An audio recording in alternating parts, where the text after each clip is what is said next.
I took the job at Dreamland Ohio because I needed money by the end of the month, and because the paperwork was easy. My landlord had started leaving sticky notes on the front door in that polite, threatening way. My job before this was warehouse work that paid okay when hours were steady, but after the cuts it turned into few shifts here and there, then nothing. I wasn't behind by just a little. I was behind by enough that my sister stopped pretending she didn't notice. She called me twice a day for a week after I lost my last shift. The first calls were about how I was doing. The second calls were about whether I had applied for anything. The third calls were about whether I could meet her for coffee. She didn't ask for details about Dreamland Ohio when she heard the name. She just asked if it paid. I said yes. She said to take it. The park itself sits outside Columbus, far enough that you have to drive through small towns with shuttered storefronts to get there. Dreamland Ohio looked bigger from the highway than it did once I got close.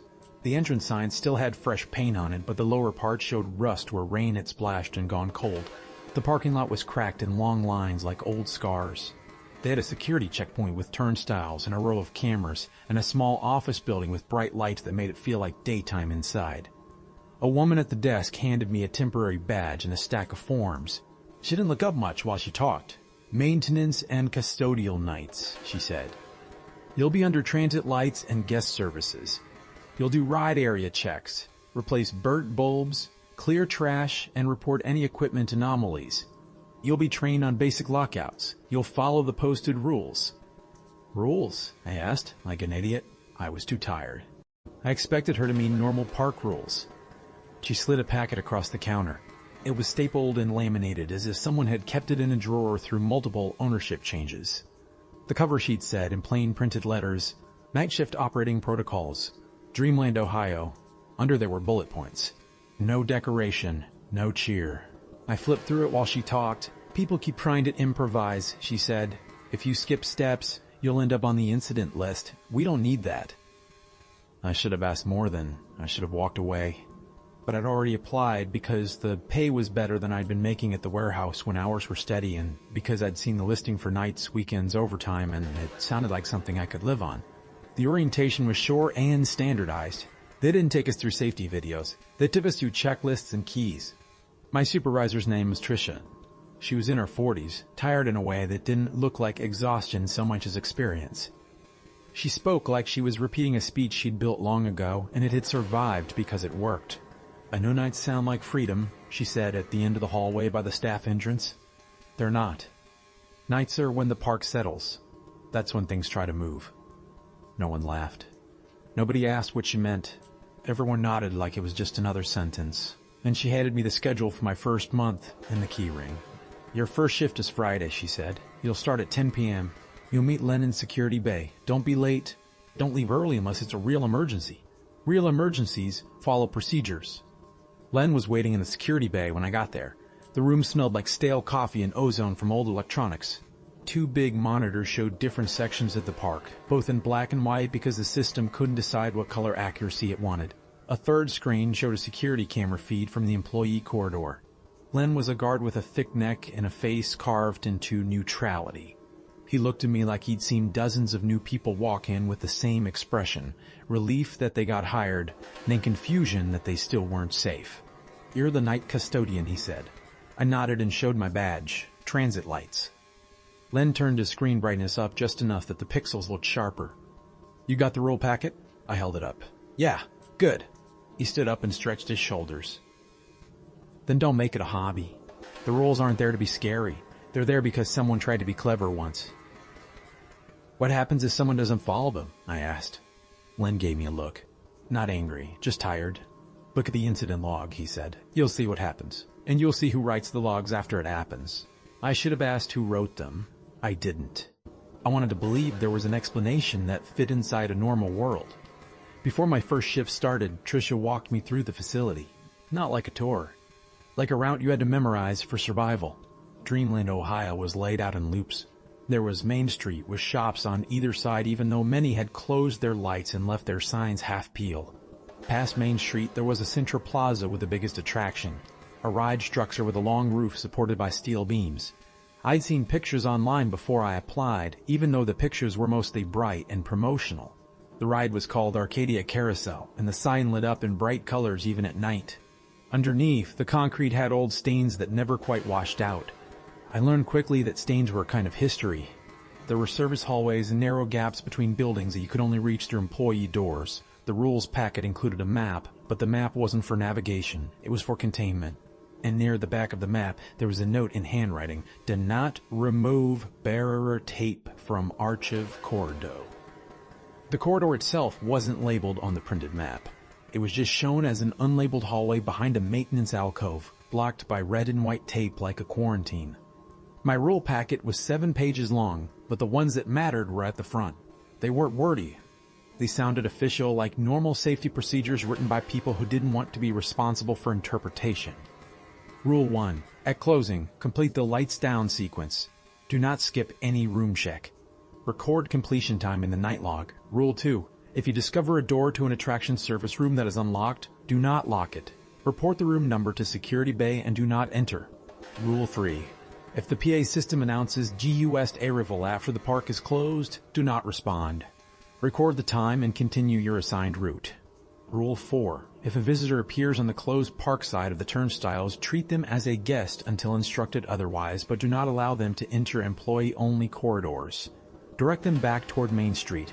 Rule 5. If you hear 3 knocks from inside an attraction control booth, do not approach the booth. Log the time. Continue on your route. Inform Len at the next radio check-in. Rule 6. If your name appears on a corrective incident report before you sign it, stop writing. Notify Security Bay immediately. Rule 7.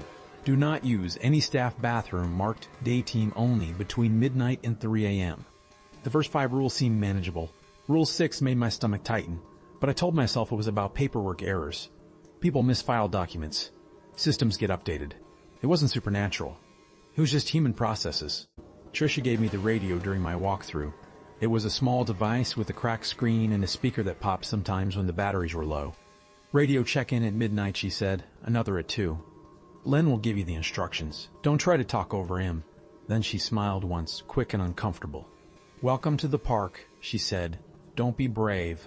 That was it. My first night, I kept busy so my brain didn't have room for paranoia. 10 p.m. came and the park doors locked, one after another, with the heavy sound of steel and latches. We didn't have to close rides manually. The system ran shut-down sequences on timers. My station was in guest services, in a narrow room that held cleaning supplies, extra mop heads, spare gloves, and a wall of schedules. The schedules looked normal, until you noticed the paper clips holding them weren't in the same places every time. At 10:15, I started the lights down sequence as the rule required. I walked room by room with a paper form and a pen, checking that the lights were off in specific zones and on in others. Some signs stayed lit for safety. Some lights needed to remain on to prevent freezing pipes. It wasn't a simple matter of darkness, it was a controlled dim. I completed it at 10:42 and wrote the time down in the night log. When I finished, I heard Len over the radio. "Cedar Loop, you en route?" "Yes," I said. "Okay. Don't go into the archive corridor." "I wasn't planning to," I said. Len didn't respond right away. The radio crackled and I thought maybe he'd lost signal. Then he said, "Good. Keep it boring." At midnight, there was no PA announcement. No visitors on the closed side. Nobody knocked from control booths. The route stayed normal. I mopped the floor near the food court, even though I'd mopped the previous week's grease during training. The mopping wasn't about cleaning. It was about movement. When you have a boring task, your mind stops looking for patterns. At 12 a.m., I checked in with Len. "Lights steady," I said. Len clicked his mic. "Copy. Do your check at the Arcadia Carousel service hall." I stopped. The service hall was on my route. It had always been on my route. But when he said it like that, it sounded like something he wanted me to pay attention to. "Service hall check," I repeated. After that, the night stayed boring until about 1024 a.m. I was walking past a row of maintenance closets when I heard a faint metallic click behind me. It wasn't a sound you'd notice in a normal office, but in the park with its echoing concrete and the faraway hum of power, it stood out. I turned. A door at the side of the Carousel service hall was slightly ajar. I recognized it because it had never been ajar when I passed it during the training run. It was a small door labeled with a faded number, SR17. My rule packet said, "If you discover a door to an attraction service room that is unlocked, do not lock it. Report to Security Bay. Do not enter." I crouched down and looked at the lock. It wasn't just ajar, it had been unlocked. There was no key in the lock, which meant someone had opened it and left it open. My first instinct was to close it gently, to restore order. My second instinct was the rule, and I followed that one.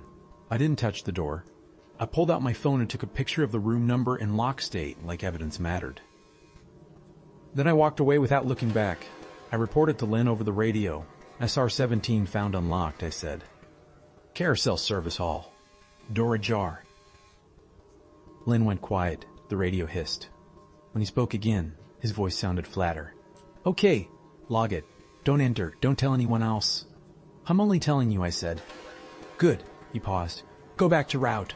If it's still ajar when you pass again, we'll handle it. I didn't like that last sentence. And implied he expected I would pass again, which suggested the door state might change. I did pass again around 1:50 a.m. SR-17 were still ajar. I reported again. Lynn's response was a simple copy that didn't match the urgency. By 2:20 a.m., I started to feel tired in a way that was beyond normal. The cold got into your bones faster when you stood still. But I wasn't standing still. I was walking. I was doing tasks. The fatigue sat on my shoulders anyway. At 2:35 a.m., I reached a hallway near the staff-only entrance to the Midway attractions. The walls were painted a dull cream color that had yellowed. The carpet in the hall was gray and thick and had that synthetic feel you can't wash out. As I passed, the PA system crackled overhead. I froze for a second because the PA sounded different than the occasional static you get from old speakers. A voice came over, too clear for the building's age. Guy West Arrival. Rule 3. Do not respond. Record the time and continue. I grabbed the night log form from my pocket and wrote quickly, even though my pen felt clumsy. 2:36 a.m. PA announced GU Est A arrival. Continued route. The voice didn't speak again. It did that once, and then it went dead quiet. I kept walking. I finished my tasks near the arcade row. I cleaned a corner nobody would see.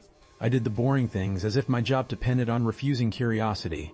At 2051 a.m., I passed the Arcadia Carousel on my way back toward the main plaza. The carousel was powered down. Its lights were off except for the safety strips around the platform edge. But as I walked past, one of the carousel seats moved. Not all of them, just one. It rotated forward exactly one position with a faint mechanical click and stopped. No music, no power indicator, just that single movement. I stood there staring at it, waiting for it to move again. It didn't. I checked my phone to make sure I wasn't imagining the time. The clock said 2051 a.m. I wrote it down in my pocket notebook, not the official log. 2051 a.m. Arcadia Carousel seat rotated one position. No power active. Continued route. I didn't report it to Lynn. I told myself it could be a mechanical release, a tension spring, something explainable. But I knew the park wasn't giving me explainable things anymore. At 2:57 a.m., I turned toward the arcade entrance to take a photo for my inventory list. That's when I saw movement near the closed turnstiles. A figure stood outside the gate line on a guest side. They weren't in the employee entrance. They were on the public side of the turnstiles, in the area that should have been empty. A woman in a puffy jacket. She looked young, maybe late teens or early 20s. Her hair was tied back. She held something in her hands like she was checking a phone, but I couldn't see a screen clearly at that distance. My rule packet said, if a visitor appears on the closed park side of the turnstiles, treat them as a guest until instructed otherwise. But do not allow them to enter employee-only corridors. Direct them back toward Main Street. I approached at an angle, not too fast, and kept my voice calm. Excuse me, I said. The park's closed. The woman looked up. She stared at me with eyes that didn't look startled. They looked expectant. Why, she was waiting for me to say something. What's the year? She asked. That question hit me like a thrown object. My brain wanted to connect it to something I'd read before. Like a training film I hadn't remembered.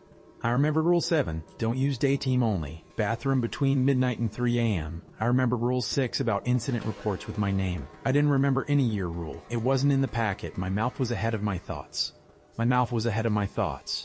It's 2026, I said, because that was the year on my phone. The woman nodded slowly.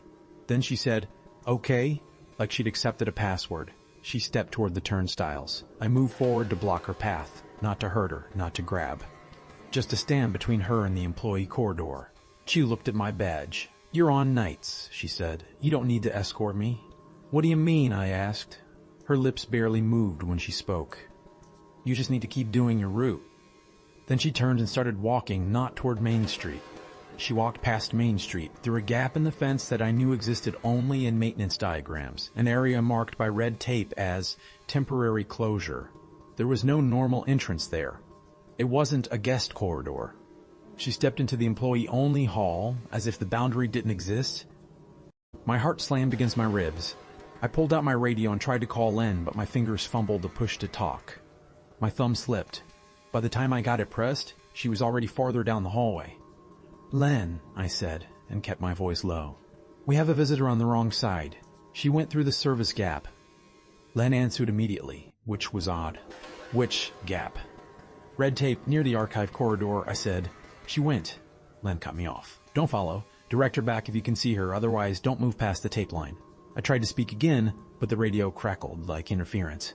When I looked down the corridor, the woman was still walking away, but now she wasn't walking like a person. Her steps were too even. Her pace was too steady. She looked like a figure in a video being played at the correct speed. No hesitation, no adjustment. I didn't follow. I stayed on my side. I waited for her to turn back. She didn't. Instead, she stopped suddenly and looked back over her shoulder toward where I stood.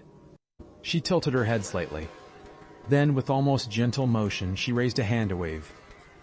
Not at me. At something behind me. I didn't turn. I didn't want to. My job was to remain in place and not create the kind of panic that makes you do stupid things. The wave happened once, then she was gone. Not disappeared like she ran. Not vanished like a trick. It was like her body simply wasn't there anymore. The corridor looked normal again. No gaps. No movement. Just gray carpet and cream walls. I took 3 breaths, then called Len again. "She's gone," I said. She steps through the gap and then... Len's voice was quiet. "Okay, log it. No entries past the tape line. Don't try to invent new routes." I logged it with shaking hands. 2059 AM. Visitor on closed side. Entered employee-only service corridor through taped closure gap. No further sighting. Then my shift ended in the early morning haze because morning arrived slowly in winter, like the sun had to negotiate to exist. At 4 a.m., I did the morning checklist and returned my radios and keys to their places. When I locked the office door and handed in the logbook, it felt like normal end-of-shift relief, until Tricia asked for the log. She flipped through pages with a calm expression. "Good," she said. "You followed protocols." Then she paused at my handwritten entry about the visitor. Her mouth tightened. "Don't write 'wave behind me' in future logs," she said. I didn't. I started, but I stopped. She was right. The entry only said she waved. I didn't describe behind me. How did she know? Tricia turned a page with her fingernail like she was checking for smudges. "We don't use that part of the phrase," she said. I stared at her. "That's not real," I said. "It came out too weak." Tricia's face softened a little. "It doesn't matter if it's real. It doesn't matter if it's real. It matters if it changes outcomes." She handed me my last shift confirmation for next weekend and walked away.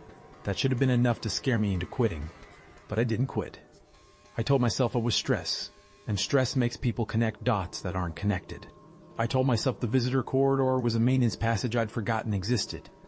I told myself the PAGUS error vol could have been a scheduled test or an automated announcement glitch. I didn't have a better plan. My sister's mortgage payments were due again, and she didn't have an extra buffer this time. She'd already warned me that she'd only been able to help this much because she was caught up on her end. She'd said in the same careful tone she used when she was trying not to sound like a parent, "Don't make me bail you out of another job you could have kept." So I went back for my second weekend shift. The second Friday night I showed up early. I cleaned my own station because it helped with the feeling I couldn't name. I organized my gloves and mop heads. Len was there again, sitting in security bay, and he looked worse. Not sick, just more reserved. "Got you here," he said, as if it was a favor. "Yeah," I answered. "How's your week been?" Len's lips pressed together. Long. It wasn't an answer, but it was something I could file as information. At 10 p.m., we started lights down again. At 12 a.m., I checked in. At 1:15 a.m., I found SR-17 locked. It was closed now. Not locked by a key inside, just shut. I stared at it, confused. The previous weekend I'd found it ajar and unlocked. Today was just normal. Len didn't question me when I reported the change. He just said, Log it as stable. Don't fix it if it changes. Note it. So that night I recorded the states. I took pictures in case my memory turned into a liability. At 10:58 a.m., I walked past the staff office and noticed something pinned to the wall map that hadn't been there during my first shift.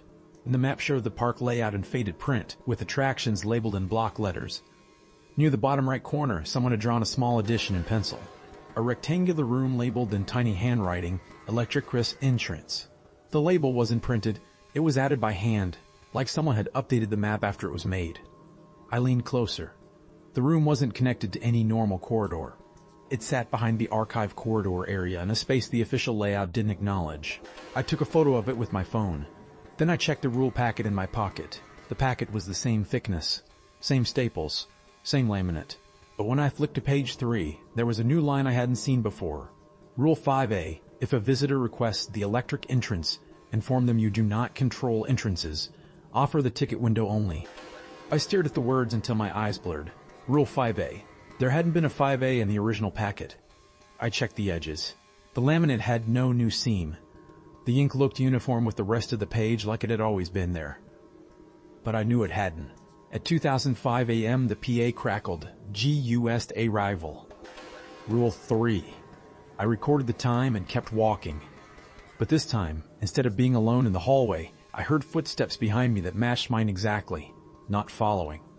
Matching. When I stopped to check a light fixture, the footsteps stopped too, but not directly behind me. They stopped at a distance in the corridor like someone was holding themselves still. I didn't turn. I told myself it could be another night worker moving through the hallway, except I hadn't seen anyone else on my route. I kept walking. My breath got shallow. I hated how quickly my body responded to fear. Fear shouldn't be automatic. It should be a choice.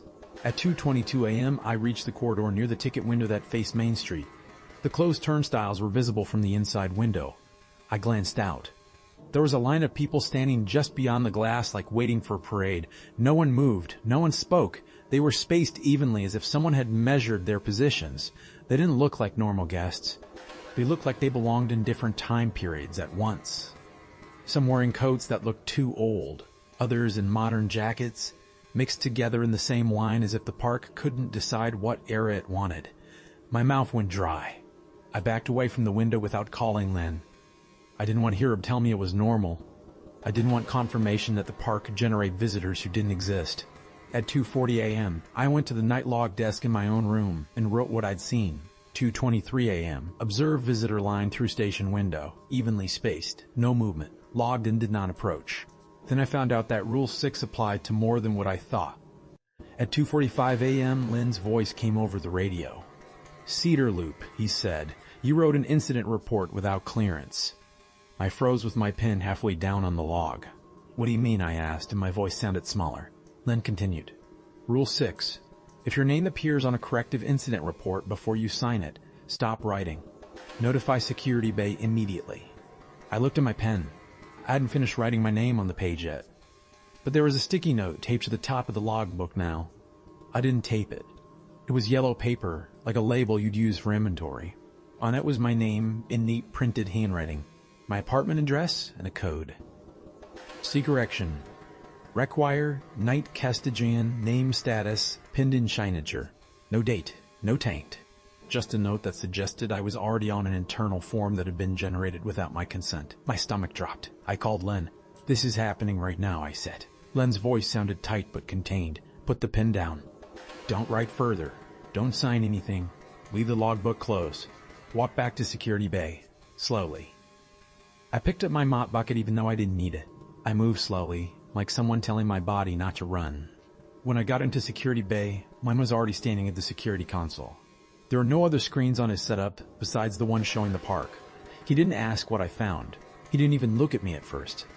He typed something on the keyboard and then printed a sheet with a printer that sounded old enough to have been in the room longer than Len had.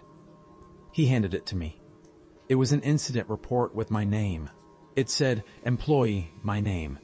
Shift, Saturday 10 p.m. to Sunday 8 a.m. Correction, do not record visitor line language. Action, continue assigned route without visual engagement. Initial required by employee at shift end. At the bottom, where the signature should be, it was blank. Len looked me in the eyes. Rule 6 means they don't just correct mistakes, he said. They correct you. I wanted to deny it. I wanted to insist it was bureaucracy. But my name on a report I hadn't signed was already beyond standard human error. What happens if I don't initial it? I asked. Len's mouth tightened. Then it's assumed you're not available, he said. And someone else takes your place in the logs. That should have been the moment I quit. Instead, I nodded like I could follow instructions. That night after 2:45 a.m., I finished my route without writing further. I still mopped. I still replaced bulbs. I still checked doors. But I avoided windows as much as I could. Every time I passed the ticket window line of sight, I felt the air change. At 35 a.m., I went into a staff bathroom to wash my hands because Rule 7 said not to use day team only between midnight and 3 a.m., but it didn't prohibit it after 3 a.m. The staff bathrooms had small signs on the doors with printed words and arrows. The day team only sign was on one door. Another door simply said, staff. I used staff after 3. It smelled like bleach and old plumbing. While I stood at the sink, I heard a faint humming from behind the walls. It wasn't like an appliance. It was like a distant electric current. I shut off the water. The humming persisted. I backed away from the sink and looked at my reflection in the mirror. My reflection looked normal until the reflection's eyes shifted. In the mirror, my eyes were watching the door behind me. In real life, I hadn't moved. I turned quickly. There was no one. When I looked back at the mirror, my eyes were normal again. But the mirror's corner showed a smudge like a finger had wiped condensation. And in the center of the glass, faintly visible in the moisture, someone had traced the small symbol. Not a word. Just a simple drawing. A circle with a line through it. Like the universal symbol for prohibited. I didn't touch it. I left. In the morning, I told myself I'd imagine the humming. I told myself mirrors distort. I told myself the reflection was just me reacting. But when I returned the WAD book, Trisha looked at me like she'd already seen the rest of my night.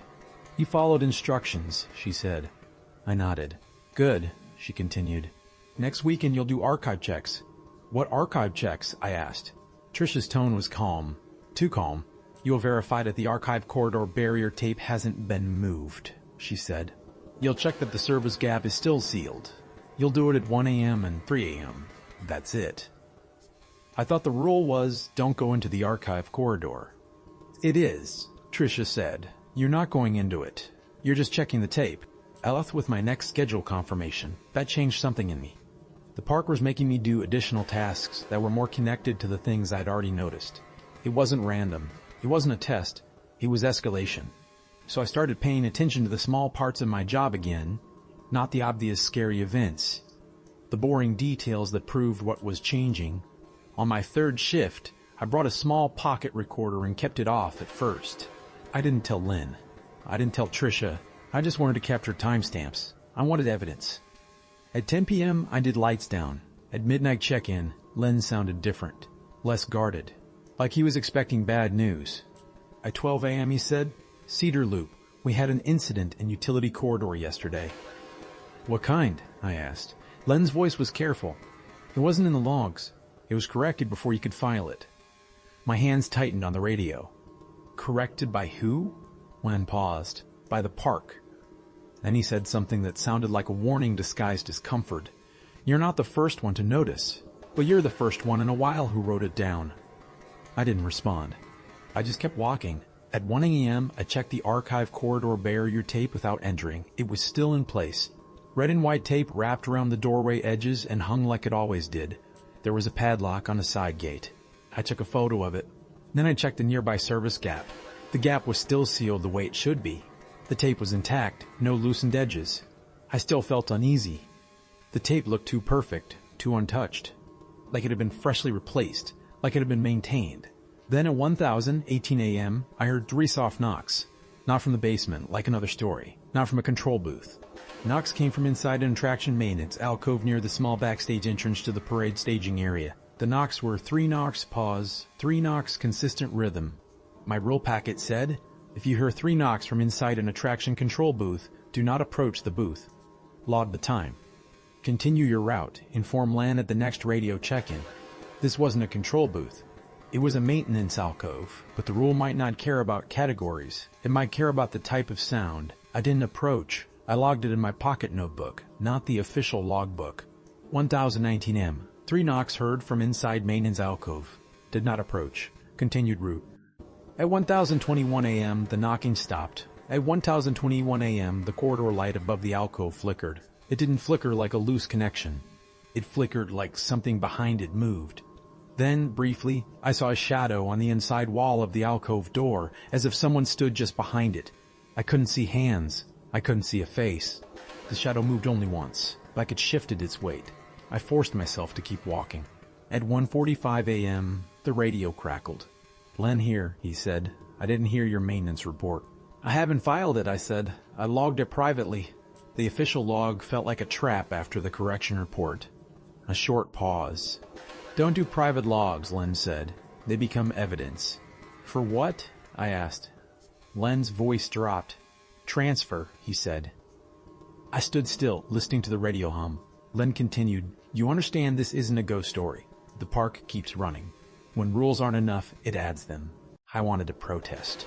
I wanted to say I was a normal person working a normal job, but my whole night was built on anomalies that wouldn't stay inside normal. I asked, how do I stop it from adding rules? Len's response was a single word: follow. Then he added, but don't follow blindly. That's the difference. I didn't know what he meant, and I didn't have time to ask. The night was moving. At 2005 a.m., I found the printed rule packet on the desk in the guest services room. I kept it in a drawer because it was easy to grab and because I wanted to look at the text if I needed it. The packet was in a plastic folder with a pen clip. When I pulled it out, the packet had changed. There was a new line on page 4 below Rule 5A.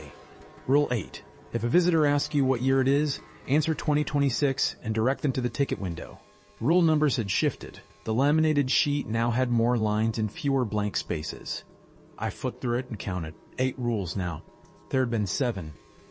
I heard laughter in the hall outside the room, not loud, not playful.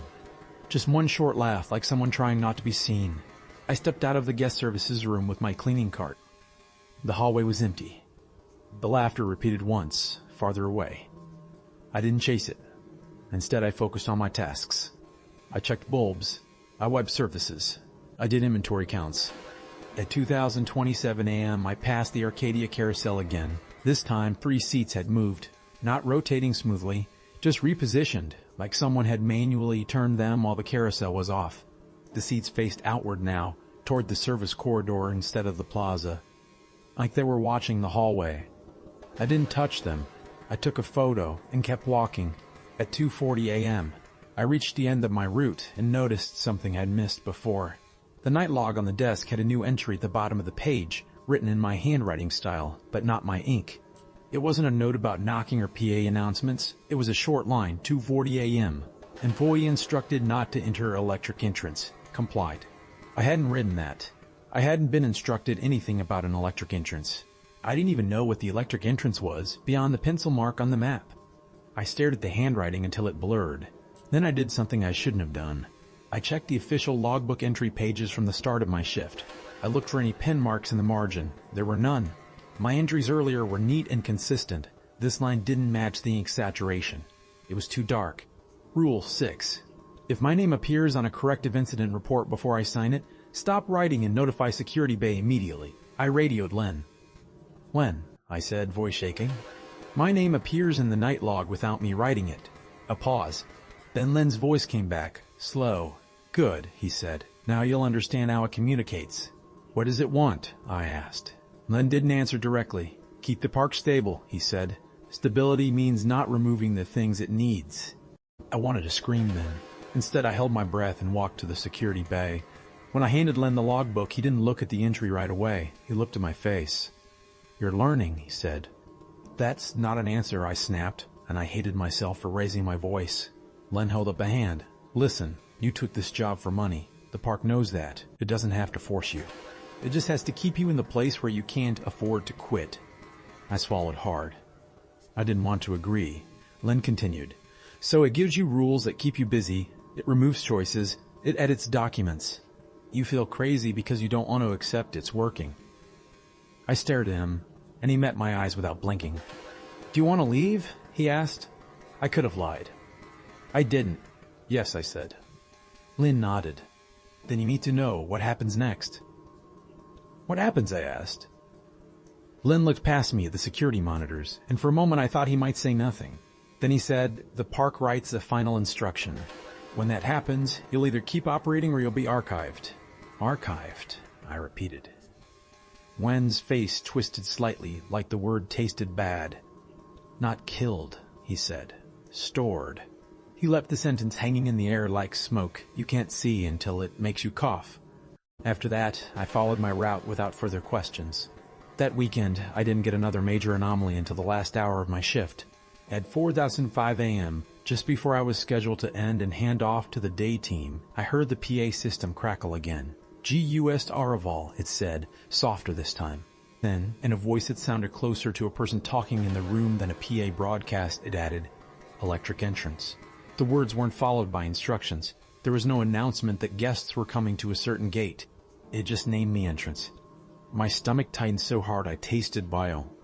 I walked toward the staff hallway that led near the maintenance alcove. I didn't go fast. I didn't run. I tried to keep it reasonable. I tried to keep my brain from turning into panic. The rule packet said, if your name appears on a corrective report, stop writing. Notify security bay. It didn't say anything about going looking for electric entrances. But it did say, if a visitor requests the electric entrance, inform them you don't control entrances and offer the ticket window only. This wasn't a visitor. This was the PA. I told myself it could be an automated test or a glitch in some recorded sequence. And then I walked toward the corridor and saw something I hadn't seen before. In the hallway wall near the maintenance alcove, there was a small panel that I'd never noticed. It was half hidden behind a corkboard of old notices. The panel had a warning sign in black text on white. Electric in trance, authorized Steph, only the letters looked newer than the rest of the hallway signage. There was a keypad. The keypad had no power indicator light, yet it sat there like it was waiting for hands. I stared at it for a long time. My radio crackled behind me. "Do not approach," Wen said. His voice sounded strained. "Don't even look at it." I turned my head slightly toward the radio location. "I didn't know it existed." "It exists," Wen said. "It exists for people who keep noticing." I swallowed. My mouth felt too dry to speak. "What happens if I open it?" I asked. Wen's reply was quiet. "It keeps you," he said. "Or it replaces you. One of those outcomes is all the same from the outside." I stepped back from the panel. My hand shook so hard I could barely hold the cleaning cloth. Then I heard 3 knocks from inside the keypad panel, not from the maintenance alcove. The knocks were faint and almost mechanical, like someone tapping from behind a wall with a gloved finger. 3 knocks. Pause. 3 knocks. I stood there frozen with my back against the hallway wall. Rule 5 said if you hear 3 knocks from inside an attraction control booth, do not approach the booth. Log the time. Continue your route. Inform Len at the next radio check-in. This wasn't a booth. It was a panel, but the knocks were the same rhythm. So I did what I could justify as compliance. I logged the time in my pocket notebook. 4:10 a.m. 3 knocks from electric entrance panel area. Did not approach keypad. Returned to route. I walked back to the main office area like my legs worked and my brain obeyed. At 4:12 a.m., the park fell silent again. At 8 a.m., when the day team relieved me, I kept my face neutral. The day shift had new workers, bright with new badges, smiling too hard because they didn't know what they were walking into. One of them noticed I looked tired and asked if I'd had a good night. I said yes. It wasn't a lie. The night had ended. That was a kind of good. But my hands kept trembling as I packed my bag. On Sunday afternoon, Marta called. She was my sister, and she always sounded like she'd stepped out of a storm when she called. She never sounded relaxed. She sounded like someone who worked in constant operational pressure. "I heard you got moved," she said. "Moved?" I asked. "I'm not moved." I asked. "I'm not moved. I'm still, inside the schedule," she cut in. "Trisha said you'll be assigned to archive corridor tape checks next week as well as electric entrance observer tasks." I sat down hard on my couch. "What is electric entrance observer tasks?" I asked. Marta's voice softened slightly. She sounded almost protective, but protection could still be its own kind of trap. "It means you'll observe," she said. "You'll verify the area doesn't violate protocol." "What happens if it does?" I asked. Marta didn't answer directly. Instead, she said, "You're doing okay. Don't make it worse." I wanted to tell her I didn't care about money anymore. I wanted to say I didn't want her help if her help came with this. But my sister didn't give speeches. She gave practical sentences. I can arrange another shift, she said, if you make it through the next 3 weekends without incidents. Incidents, I repeated, March aside. Not just physical incidents.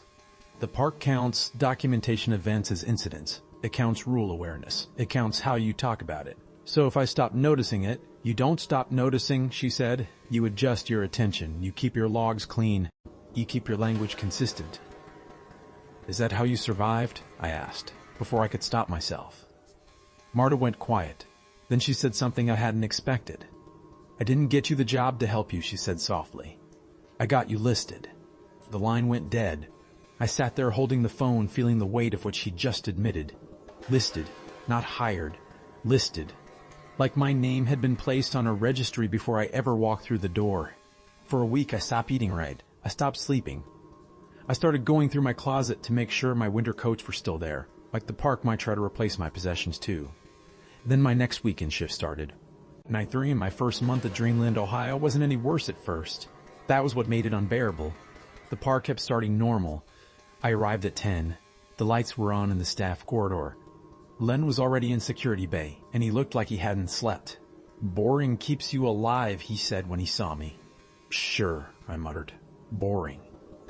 He gave me a look that said he didn't believe me. At midnight check-in, Len asked, did you read the last rule? What last rule? I asked. Len didn't answer. He just said, you didn't, so it isn't written for you yet. At 12:15 a.m., I did my rounds. At 1002 a.m., I found the archive corridor barrier tape replaced again. It looked fresh and taut, like it had been installed hours earlier. I took pictures anyway. At 1:40 a.m., my route passed the maintenance alcove. I heard faint knocks behind the walls again, not 3 yet, but a pattern that didn't resolve, like someone testing the rhythm. At 2006 a.m., the PA system crackled. G.U.S. the Rivel, then a pause. A man's voice came through as if he was speaking directly into the speakers, close to the microphone. Your shift is verified. My spine stiffened. Rule 1 said, complete lights down sequence and record completion time and night log. Rule 6 said, if your name appears on a corrective incident report before you sign it, stop writing and notify security bay. I didn't have the log open yet. I wasn't writing anything. I was walking. Still, as if responding to my lack of action, the screen on security bay showed my batch number in a small corner graphic. I didn't have access to the monitor, but I saw it briefly because the hall outside security bay had a narrow glass panel. I saw my badge number highlight, and the highlighted text changed. Shift Viviverift, employee, my name. I hadn't offered my name to the system that night. No one had. I still didn't know how the part got its information. Len saw my gaze. He called me in. Stay away from the glass, he said. I didn't. I started. Len interrupted. It already knows when you look. I swallowed. Then what's the threat? I asked. What is it doing? Len shook his head. It's managing, he said. It's moving. It's keeping the park stable by controlling who is present, who documents, who replaces. I stared at him and tried to interpret the words into something that didn't sound like a horror movie. But then he added, it shocked someone before. That's why we call it electric entrance. Shocked? I repeated. Len's face tightened. An employee tried to open it once, he said. Not because they were curious, because they were tired of being scared. They wanted control. They put their hand on the panel. What happened? I asked. Len looked away. They didn't come back the next night, he said, but their badge kept scanning in. Their logs kept getting filed. Their handwriting kept appearing in the books. For how long? I whispered. Len met my eyes again. 3 years, he said. That was the first time I realized the threat wasn't in the air. It was in the way the park controlled participation. The next anomaly was minor, but horrifying in its specificity. At 2019 a.m., I passed a ride control booth. It was one of the smaller ones, near the Arcadia Carousel, where the operator would monitor the system if it needed manual intervention. The booth's window was dark. Inside, I saw a silhouette moving behind the glass, like someone adjusting a dial. I tried to tell myself it was a night manager, an actual person. Then the window fogged faintly and I saw 3 taps against the inside pane. Tap, tap. Rule 5. Do not approach the booth. Log the time. Continue your route. Inform Len at the next radio check-in. I did it. I logged the time in my pocket notebook. I walked away without approaching. I reported it to Len when the radio check-in came at 2:30. Len's response was immediate. Good. What now? I asked. Len didn't sound surprised this time. Now it knows you're consistent, he said. I felt cold despite the heat from the building. By 30 a.m. my hands were numb from the cold hallway air. The park's heating wasn't always strong in the service corridors. At 30:05 a.m. I passed a restroom door labeled Day Team Only. Rule 7 said not to use it between midnight and 3 a.m. I'd avoided it. Now it was after 3. I could have used it. I didn't need to. I just paused by the door for a moment because my legs hurt. The door handle moved slightly under my palm. It hadn't been locked. It was unlocked enough to turn with light pressure. I pulled my hand away quickly and stepped back. That door wasn't just a rule. It was evidence that the park's protocols weren't only about behavior. They were about information. The park was making the door accessible now, like it wanted me to decide whether I'd obey Rule 7 or not. I didn't open it. I walked to another restroom instead. The other restroom was functioning. It didn't make me sick. When I came out, the Day Team Only door had a fresh lock installed. Not a safety hazard lock. It was a new padlock. I took a photo of the lock. I wanted to record it before my mind changed. At 30:22 a.m., the clock in the office stopped. Not a station clock. This was a digital wall clock in the staff office. It should have had batteries that were checked monthly. The digits froze at 3022. The seconds stopped. Rule 6 included nothing about clocks, but Rule 1 required accurate log timing. I knew the park would use time discrepancies as evidence. So I did what I always do when something mechanical fails. I reset it. I wrote down the stoppage time, then reset. 3:23 a.m., staff office clock stopped at 3:22, reset performed. Continued route. When I looked up again, the logbook on the desk had a line written in my handwriting. 3:25 a.m. employee reset clock. Clock is now accurate. I hadn't written that. The park was using my behavior to generate statements, and then using those statements to categorize me. By the end of my third weekend, I couldn't pretend the anomalies were random. I was being processed. At the end of the shift, Len gave me the logbook and told me to sign. "Don't add language," he said. "What language?" I asked. He looked at me like the question was a joke. "The language you use to describe the wrong things," he said. "The park listens. It adjusts based on your attention." I didn't like that he called it listening. It made it sound inevitable. I signed the logbook anyway. As I left the building, I noticed Trisha at the entrance. She had her arms folded. "You did well," she said. I tried to stay calm. Did well according to what standard? Trisha's smile disappeared. "According to the standard it uses," she said. Then she looked down at my name badge. "Your badge is scheduled for replacement next weekend," she added. "Don't worry. Replacement is normal. The badge replacement part shouldn't have bothered me. It did because she didn't say they were replacing it because it was worn out. She said it like the badge was a temporary skin and the park needed a new one." I went home and didn't sleep. I kept thinking about how my name had appeared on the Corrective incident report. I kept thinking about how the laminated rule packet changed, gaining new rules like it was rewriting itself. I kept thinking about the electric entrance panel and the knocks matching the booth knocks. And then, a week later, I got an email from Transit Lights HR. It came through my work account, which I hadn't used outside the park. It had never emailed me anything before. The subject line read, "Night shift confirmation." In the email body, it said, "Your next weekend shift requires continued adherence to existing protocols. Do not attempt to correct timekeeping discrepancies. Do not investigate archive corridor audio. If you receive instructions from Security Bay that conflict with posted rules, follow Security Bay." At the end, there was a line, "Compliance status, pending trans." Stared at that line for a long time. Compliance status, pending transfer, not pending termination, not pending correction, transfer. On my fourth weekend, I tried to leave the park before my shift ended. I didn't do it dramatically. I waited until just before the handoff at 8 in the morning. The building was full of cold daylight now. The day shift crew started arriving with warm coats and chatter. I pretended to be normal. I locked up my supply closet. I carried the mop cart to the staff area. Then I walked toward the exit and tried to open the side door that led to the parking lot. The door wouldn't open. It clicked in place, and the lock engaged with a metallic finality, like the building had decided that leaving was a rule violation. I tried the other door near the staff office. Same. Locked. I walked quickly to the main lobby entrance. The front doors were locked from the inside too, and I could see the security gate line on the other side, like a normal building. I pulled my keys out and tried them on the lobby door. No, the keys didn't fit. I stood there with my badge in my hand, washing my reflection in the glass and feeling like I was outside my own life. Len came out of security bay. He walked over slowly. "You tried it," he said, like he'd expected it. "I was going home," I said. Len shrugged slightly. "You can't always go home the way you mean it," he said. I swallowed hard. "You're saying it does this every time someone tries to leave?" Len's voice stayed neutral. "Not everyone. But it happens when you cross a threshold it considers disruptive." "What threshold?" I asked. Len looked at my badge again. Then he said, "Your name." My breath caught. "What do you mean?" Len gestured toward the hallway. "Come with me." He led me back to the security bay where the logbooks were kept. He opened a cabinet with numbered compartments and pulled out a folder. The label on the folder was my full name. In the top right corner, in red ink, it said, "Transfer, ready." I stared at it. "Is this punishment?" I asked. Len didn't answer directly. "It's administrative," he said. He took the folder from my hands gently when I reached. He set it down and opened another file. Inside were copies of shift confirmations and incident reports. There was one form with my signature already on it. I hadn't signed it yet. The date was next weekend. The signature was mine.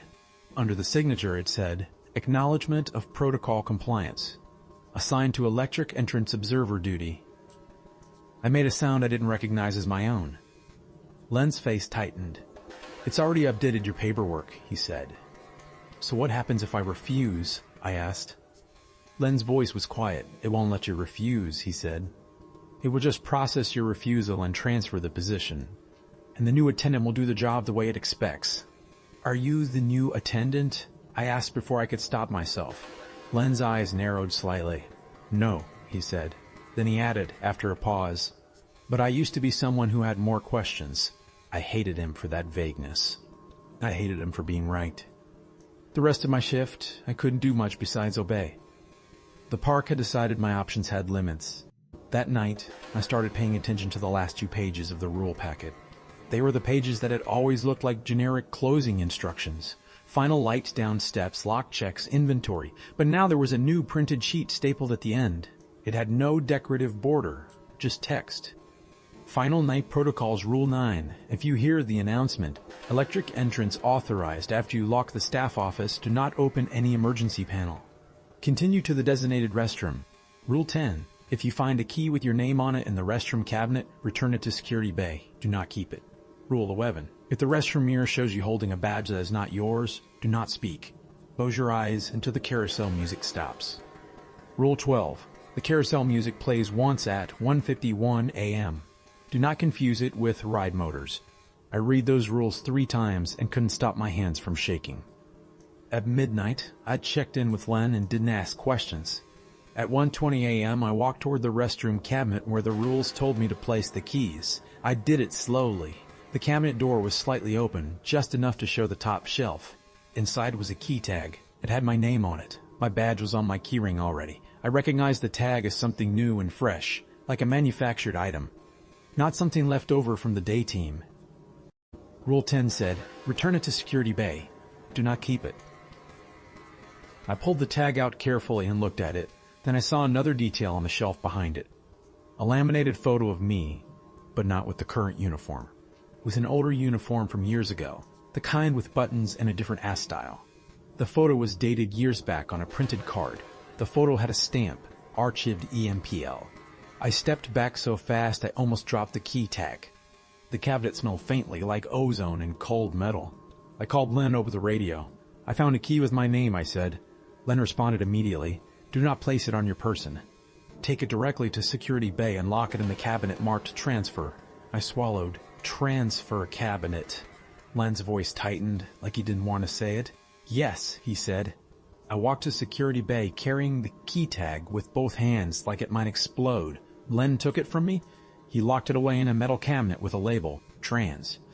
Fersh, air jive. Then he turned and looked at me. "Your name being on the cabinet means it's preparing you," he said. I didn't ask what that meant. I didn't want to hear the answer.